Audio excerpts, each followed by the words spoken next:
You're listening to the audio production of Alice's Adventures in Wonderland, the Classic Edition, by Lewis Carroll. Published by Applesauce Press and read by Anne-Marie Piazza.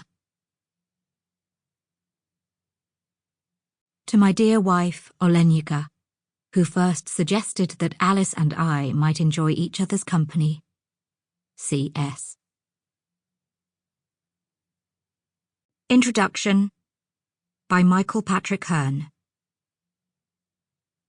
The Reverend Charles Lutwidge Dodson, better known by his pseudonym Lewis Carroll, was fully aware of the necessity of illustrations in a children's book. He has the little heroine of Alice's Adventures in Wonderland, 1865, muse in the very first paragraph, "What is the use of a book without pictures or conversations?"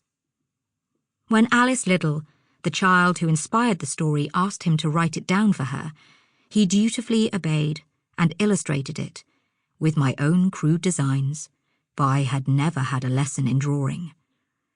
These rough, naive sketches do possess their charm, but the author realized when he decided to issue the tale commercially that his amateurish efforts would never do. Carroll turned to Punch cartoonist John Tenniel. Although he had published some pictures in the past, Tenniel was not really a book illustrator, and yet he freely agreed to collaborate with Carroll on his children's story. Despite friction during its gestation, they produced an immediate and indisputable children's classic.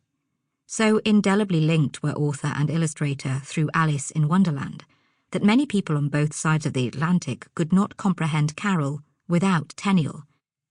Today, however, Alice in Wonderland has become one of the most frequently re-illustrated of all children's books, an acid test of the artist's ability. Now, famed Philadelphia illustrator Charles Santor has jumped down the rabbit hole feet first. No doubt Lewis Carroll himself would have been dazzled by the stunning watercolors for this ambitious new edition. Santor drew inspiration from Tenniel, but he has not slavishly copied him. Instead, he has depicted all the eccentric Wonderland characters within the spirit of the original story, yet completely in his own way. Of the White Rabbit, Carroll suggested, "Read elderly, timid, feeble, and nervously shilly-shallying, and you will get something of what I meant him to be. I think the White Rabbit should wear spectacles.